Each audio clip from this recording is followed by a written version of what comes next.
시청자 여러분 안녕하십니까. 10월 3일 이제 밤인 시간인데요. 전옥현의 안보정론을 시작하겠습니다. 이 시간에도 오늘 이 광화문 집회와 관련해서 말씀을 드리겠는데요. 제가 보기에는 이번 광화문 집회 사실상 이 대규모 이 군중 시위는 없었어요. 집회는 없었습니다. 그만큼 성공적이라고 하는 이유는 우리 광화문 집회에 모이는 시민들께서 정부의 방역 조치에 어떻게 됐든지 간에 일단 협조를 했다. 그런 점에서 우리 흔히 얘기하는 우리 보수 집회가 성공적이다. 이런 말씀을 드리고 싶고요. 두 번째로는 정부 여당에 상당한 경종을 올려주는데 성공을 했다. 이런 점에서도 상당한 의미를 가지고 있다. 그렇게 봅니다. 오늘 대대적으로 경찰 병력이 동원됐지 않습니까? 11,000명. 생각해 보십시오. 지금 이 비상사태도 아닌 이 시국에 그렇잖아요. 이 코로나 방역을 빌미로 해가지고 대한민국의 이 치안 유지 목적이 제1의 목적인 이 경찰 병력을 11,000명을 동원했다. 그리고 서울 도심 진입을 막기 위해서 3중의 검문소를 설치해서 운영했다. 그리고 이 버스만 하더라도요. 경찰 버스가 무려 300대나 동원됐다고 하는데요. 이게 정말 공식적으로 300대만 동원이 된 건지 플러스 알파가 있는지 별도로 이것도 우리 언론에서는 취재할 필요가 있지 않나. 그래서 정말 우리 공권력 그야말로 사회 안녕 질서를 유지하기 위해서 필요한 이 경찰력의 배치가 코로나 방역을 빌미로 해가지고 우리 시민들이 오늘 모이지 않았잖아요. 그랬는데도 불구하고 말이야 좋아요. 만일의 사태에 대비해서 철저하게 경계를 해야 되기 때문에 그래서 이 차벽을 이 광화문 일대 서울시청에서부터 광화문 이 쫙 차벽까지 설치하고요. 그것도 모자라가지고 펜스를 케이블로 엮어서 설치한다. 이게 과연 자유민주 대한민국인데 이 GNP로 따져봐도요 3만 불이 넘어요. 그리고 이 트럼프 대통령이 G7 플러스 알파에 우리 한국을 초대할 그런 계획까지 가지고 있을 정도로 국제사회에서의 지위와 영향력이 상당한 국가입니다. 이러한 국제적인 역량과 그리고 이 위상을 가지고 있는 대한민국인데 이러한 대한민국을 갖다가 코로나 방역을 빌미로 해서 전 세계 어디에서도 이렇게 대대적인 경찰 병력을 동원하는 사례 제가 보기에는 이거 기네스북에 올라가야 되는 거 아닌가 싶어요. 한번 이런 일을 전문으로 하는 분들이 계시다 그러면 오늘 광화문 집회 여러 가지 측면에서 이 데이터 분석을 해가지고요. 기네스북에 올릴 만한 일이 없는지 있는지 한번 찾아서 올렸으면 좋겠다. 예. 그런 점에서도 우리가 이 여당을 긴장시켰다라는 얘기는 이 정부 여당이 그만큼 잘못이 크다는 거 아니겠어요? 그만큼 잘못이 큰데 이제 문제는 이 잘못된 것을 스스로 인정을 하고 고백을 하고 거기에 상응하는 조치들을 취하도록 압박을 계속해야 되겠다. 이게 남은 우리의 과제예요. 그래서 10월 9일 개천절 날에도 보수단체에서 지금 집회 50건 정도가 신청이 되어 있다고 합니다. 그래서 물론 이제 정부 당국에서 50건 다 신청을 하지 않겠지만, 다 승인을 안 하겠지만, 일단 이렇게 대대적으로 이번 개천절 집회의 여세를 몰아서 정부 여권의 실정과 잘못된 인사, 그리고 잘못된 정책, 단단하게 비판의 모멘텀을 이어가려고 하는 그런 이 의지, 상당하다. 이런 점에서 오늘 이 집회는 비록 우리 시민들이 이 다중 집회, 군중 집회로 시위를 하는 그런 이 외양은 갖추지 않았지만은 내면적으로는 완벽하게 성공한 집회다. 이것이 저의 판단입니다. 더군다나 이 정세균 총리 이미 이번 개천절 집회 이전부터 대통령, 이낙연, 그 다음에 정세균 일제히 법이 허용하는 모든 강제 수관을 다 동원해서 철저히 집회를 막아라. 그래서 이 코로나 마찬가지예요. 코로나 방역 외치고 있죠. 예. 그러나 코로나 방역 물론 중요합니다. 그러나 오직해야 법원에서 헌법상 집회와 시위의 자유가 보장되어 있는데 코로나 방역 하나로 완전 원천 봉쇄하는 것은 불법이다. 그래서 이 보수단체 시위와 집회를 하려고 했던 보수단체들이 시위 금지시킨 그러한 행정관청의 조치를 이 집행정치 가처분 신청을 해가지고 법원에서 인용을 했지 않습니까? 그 정도로 무지막지하게 그야말로 대한민국의 우리 국민들의 눈높이, 정치적인 의식 수준은 물론이고 국제사회의 의상에도 맞지 않는 강제 조치를 하려다가 망신 나간 거 아니겠어요? 그런 측면에서 정부 여당은 이제 반성할 필요가 있지 않나 이런 생각이 들어요. 그래서 오늘 국립민속박물관에서 있었던 이 개천절 행사에서도요, 이 선조의 얼을 인용을 했는데, 우리 선조의 얼, 홍익인간의 이념 아니겠어요? 이 홍익인간이 왜 하필 국민 방역을 빌미 삼아서 우리 국민들이 이렇게 자유로운 의사 집회까지도 원천적으로 봉쇄하는 그런 발상을 하는지 먼저 반성을 해야 된다. 그래서 이 국민의 생명을 지키고 위기를 막아내는 방파제가 되겠다 하는데요. 방파제도 법을 탄력성 있게 유연하게 집행해야죠. 원천 봉쇄를 하는 막무가내식, 그야말로 국민소득 몇천 불짜리 국가에서나 볼 수 있는 그러한 수준의 이 치안, 이 방역 대책으로 우리 국민을 다스리려고 하는 이 정신 완전히 잘못됐다. 이런 말씀을 드리고 싶고요. 홍익인간의 이념과 그리고 이 개념화를 신중하게 할 필요가 있다. 이런 말씀을 드리고 싶습니다. 그래서 이 오늘 정세균 총리가 얘기한 걸 보면 국민의 생명과 안전을 위협하는 불법 집회는 어떤 명목으로도 지지받을 수 없다. 정치권에도 코로나19 위기 앞에 여야가 따로 있을 수 없다. 통큰 협치를 통해 분열의 불씨를 잠재우고 위기 극복의 견인차가 되어주시기 바란다. 이렇게 지금 되어 있는데요. 불법 집회, 우리 단체들이 정부가 집회하지 말라고 하니까 안 하지 않습니까? 예. 그렇게 우리 국민의 정치 의식, 그리고 코로나 방역 의식을 너무 이렇게 폄하하지 말아라. 이런 말씀을 드리고 싶어요. 그래서 오늘 이미 말씀을 드린 대로 이 경찰버스 300대로 인해서 완전히 광화문이 봉쇄됐는데요. 이 광화문이 이렇게 봉쇄되다 보니까 그야말로 이제 재인상성이 됐다. 즉 문재인 플러스 만리장성 합쳐서 재인상성이 됐다. 이 재인상성이 이게 도대체 정상적인 국가에서 볼만한 일이냐, 독재 시대에 있어서나 볼만한 광경이다.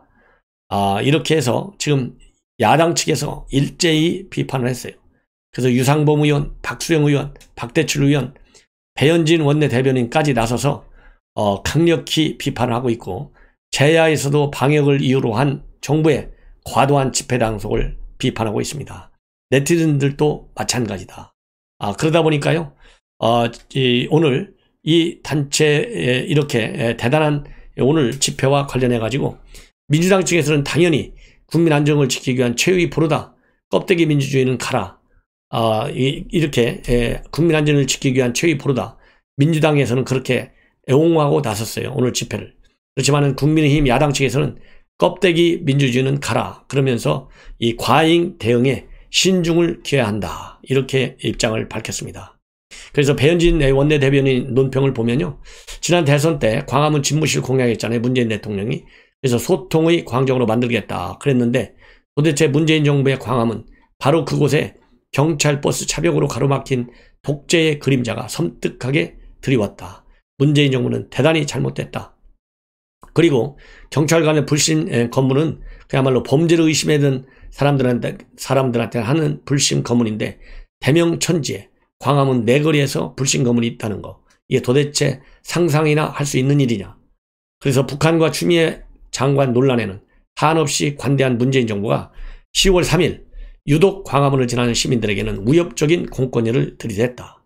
이렇게 지금 강력하게 비판하고 있고, 김예령 대변인도 구두 논평에서 과장된 과잉 대응이 국민의 불안감과 경제적 손실로 이어지는 것에 신중을 기해야 한다. 그리고 이를 정쟁의 도구로 이용하는 것은 용서할 수 없다. 이렇게 비판하고 있습니다. 그리고 오늘 전광훈 옥중서신을 읽은 강현재 변호사, 이것은 미친 정부는 하는 짓이다. 이게 도대체 지금 계엄령 선포한 거냐, 이렇게 강력히 비판하고 나섰고요. 그리고 전광훈 목사는 이번 이 강현재 변호사가 읽은 서신에서 문재인 대통령 경제 실정을 코로나19에 전가하고 있다. 그래서 아무리 광화문 집회를 탄압한다 하더라도 대한민국의 자유민주주의와 시장경제, 한미동맹은 절대 무너뜨릴 수 없다. 그리고 문재인 대통령은 북한의 남쪽 연락소장에 불과하다. 이렇게 강력히 비판의 목소리를 높이고 있습니다. 그리고 진중권 교수도 오늘 이 광화문에 관련 여러 가지 경찰의 비상 조치들은 코로나 사실상 긴급조치이고 재인 산성으로 광화문이 변했다. 그러면서 더 키리코의 형이사학적 회화를 보는 것 같아서 씁쓸하다. 이렇게 비판하고 있는데요. 이 대 키리코 그림은 서양 미술사에서 형이사학적 회화로 상당히 유명한 그림인데요. 사선으로 가로지우는 불안정한 구도, 그리고 음울한 색채를 통해서 비현실적인 느낌을 내주는 그러한 자아내는 그림으로 알려져 있습니다. 그래서 이제 오늘 이렇게 해서 일단 개천절 집회, 대대적인 성공 집회로, 저는 성공 시위로 이렇게 말씀을 드리고 싶습니다. 특히 새한국과 애국 순찰팀에서 오늘 가진 이 차량 시위 완전히 성공했죠. 특히 애국 순찰팀은 추미애, 그 다음에 조국 집까지 시위를 했습니다.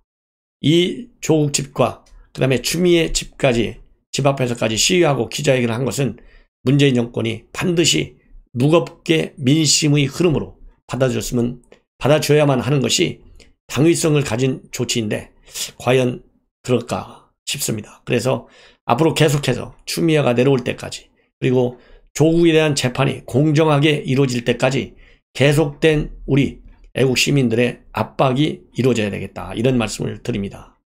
그리고 이제 한글날 서울 도심 집회, 이미 말씀드린 대로 50건이 예고되어 있어요. 그래서 서울지방경찰청에 따르면 10월 9일 한글날에는 서울 도심에서 집회를 열겠다고 신고한 단체와 집회 건수가 12개 단체 50건에 이른다, 이런 말씀을 드립니다. 그래서 현재까지 알려진 내용을 간단하게 말씀을 드리면, 자유연대 측에서는 광화문의 KPT 빌딩 앞, 소녀상 인근, 교모 빌딩 앞, 경복궁역 일대에서 4천여 명 규모의 집회를 신고했고요. 그 다음에 천만인 무죄석방 본부는 세종로 소공원, 효자 지하센터, 을지로 입구역, 서울역, 강남역 인근에서 4,000명 정도, 그 다음에 국가비상대책국민위원회는 시청역에서 대한문 영국대사관 일대에서 2천여 명 규모, 그 다음에 박근혜 대통령 구국 총연맹은 보신각 앞에서 약 300여 명 집회를 계획하고 있습니다.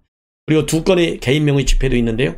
프레스센터와 파이낸스센터 앞 인도에서 30명 규모로 지금 예고되고 있습니다. 이 밖에도 반하배 반일 청년학생 공동행동이 주한 일본 대사관 앞 소녀상 인근에서 10여 명 규모의 집회를 열고, 또 민중민주당은 광화문 KT빌딩 앞에서 100여 명이 모일 예정으로 되어 있다, 이런 말씀을 드립니다. 그리고 오늘 특이사항이 하나 있었어요. 이낙연 대표하고 김종인 비대위원장이 오늘 행사가 개천절 경축식에서 만났습니다. 만났는데 오늘 경축식이 끝난 뒤에 둘이서 함께 걸어 나오면서 대화를 나눴는데, 이 공수처 설치 문제, 그 다음에 이 경제 3법이라고 하잖아요. 상법과 공정경제법 개정안, 그 다음에는 금융그룹 감독법 제정안, 이 세 개 법과 관련해서 의견을 나눴다. 그리고 굉장히 의미 있는 의견을 나눴다. 이렇게 이낙연 대표는 본인의 페이북에 글을 올렸어요. 자, 그렇지만은 이 김종인 비대위원장은 언론과의 인터뷰를 통해서 사적으로만 얘기했지 공수처법이라든가 그 다음에 경제사법과 같은 현안 관련 얘기는 안 했다, 이렇게 전면 부인하고 있습니다. 그래서 이 내용을 조금 자세하게 말씀을 드린다면, 김정은 위원장과, 이거는 이제 이낙연 대표가 페이북에 올린 글입니다. 김정인 위원장과 함께 걸으며 대화했다. 특히 공수처 출범과 공정경제 3법 개정안 처리에 관해서 의미 있는 의견 교환이 있었다. 잘 진척시키겠다, 이렇게 얘기를 하고 있어요. 그래서 이 공수처 설치, 그 다음에 경제 3법 통과는 정부 여당의 최고 핵심 법률 안입니다. 그래서 특히 민주당은 지금 현재 지난 7월 1일 발족할 예정인 공수처 아직 발족 못 시키고 있잖아요.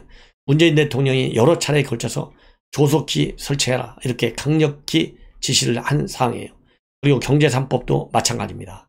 그래서 민주당은 어떻게 됐든지 간에 현재 공수처법 개정안까지 지금 법사위에 올려놓고 있어요.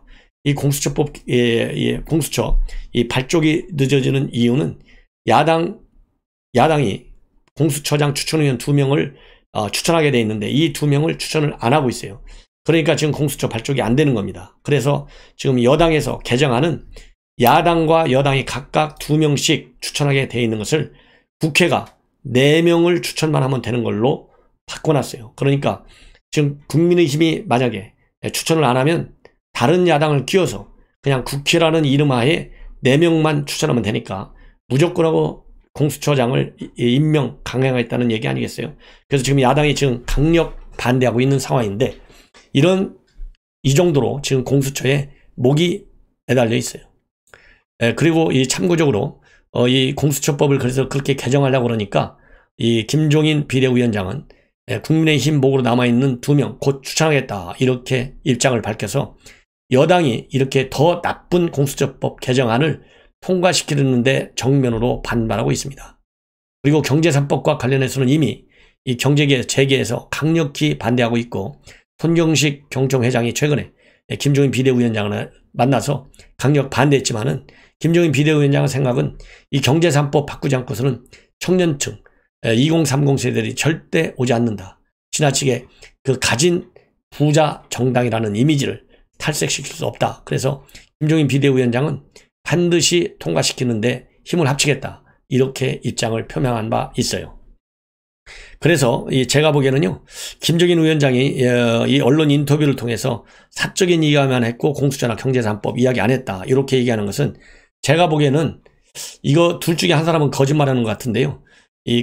지금 현재 경제 3법을 김종인 비대위원장이 야당 내에서 일부 반대가 있는데도 불구하고 밀어붙이려고 하는 것에 대해서 반발이 좀 있어요. 그리고 재계 반발은 상당합니다. 그렇기 때문에 둘이서 이렇게 야당 내에서 별도의 사전 의견 조율 없이 허용해줬다. 그러면 정치적인 후폭풍이 예산되지 않겠습니까? 그렇기 때문에 일단 부인한 것이 아닌가 하는 생각이 듭니다. 자, 그리고 말이죠. 이 추석을 맞이해서 이 보건복지부 이 코로나 방역 제1선 책임부서 아니겠습니까? 그럼에도 불구하고 이 장 차관들이 이 코로나 방역을 계기로 해서 이 추석을 맞아서 개인 정치 활동은 개인 홍보 포스터를 올렸다. 그래서 지금 문제가 되고 있어요.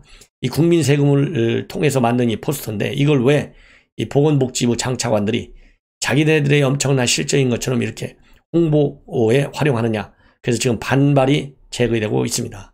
특히 이러한 이 보건복지부의 이 홍보 포스터하고 그다음에 질병관리청, 질병청의 포스터하고는 너무 거리가 멀어요.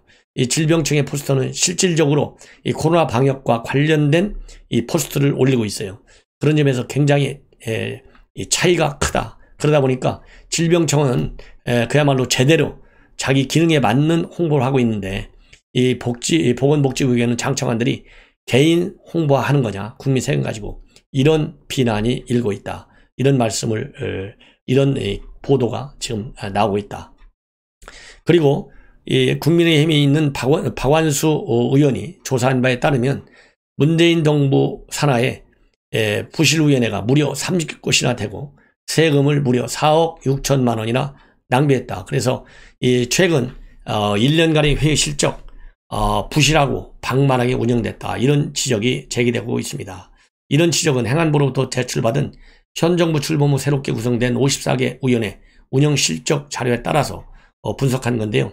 지난 1년 동안 출범 후에 1년 동안 회의 실적이 5회 미만으로 운영된 곳이 무려 30곳으로 55.6%를 차지하고 있고 분기별 회의를 평균 1회도 열지 않았다. 이 정도로 부실하게 운영했어요. 그래서 30곳 부실위에 소속된 숫자는 480명, 회의 예산만 무려 4억 6천만 원이 낭비됐다. 이렇게 지금 지적이 되고 있습니다. 30곳 위원회 중에서요. 지난 1년간 회의 실적이 하나도 없는 위원회가 무려 12곳이나 돼요. 22.2%. 참 기가 막히는 것 아니겠습니까? 그러면서도 연봉은 꼬박꼬박 지급했는데 대통령 직속 일자리위원회 2017년도 6월부터 18년 2월까지 이용섭 현 광주시장에게 총 5,500만 원, 그리고 2018년도 4월부터 2020년 2월까지 부위원장을 맡은 이목희 전 민주당 의원한테는 총 1억 4천만 원이나 지급했어요. 자, 이 정도가 되면 참 자기들 멋대로 국민 세금을 얼마나 낭비했는지 우리가 한눈에 들여다볼 수 있다. 이런 말씀을 드리고 싶습니다. 그리고 마지막으로요. 현송월 최근에 이 현장에서 김정은 위원장을 밀착 수행하는 것이 이제 확인이 됐습니다. 그래서 최근에 지난 8월 26일 날 조선중앙TV가 공개한 조선 노동당 중앙위 7기 17차 정치국 확대 회의하고요.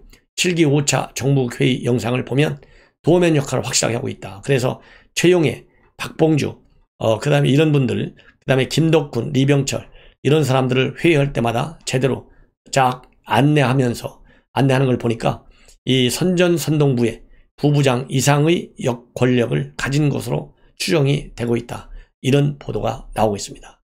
손성호는 여러분들 잘 아시다시피 2018년도 평창 올림픽 때 우리 한국을 방문해서 북한 예술당의 공연을 지도한 바 있습니다. 그리고 현성호는 김정은의 옛날 애인이다. 이런 설까지 있습니다. 이상으로 제 방송을 마치겠고요. 또 중요한 뉴스들이 좀 남아있는데 바로 이어서 해드리도록 하겠습니다. 여러분들의 많은 성원을 당부드립니다. 대단히 고맙습니다.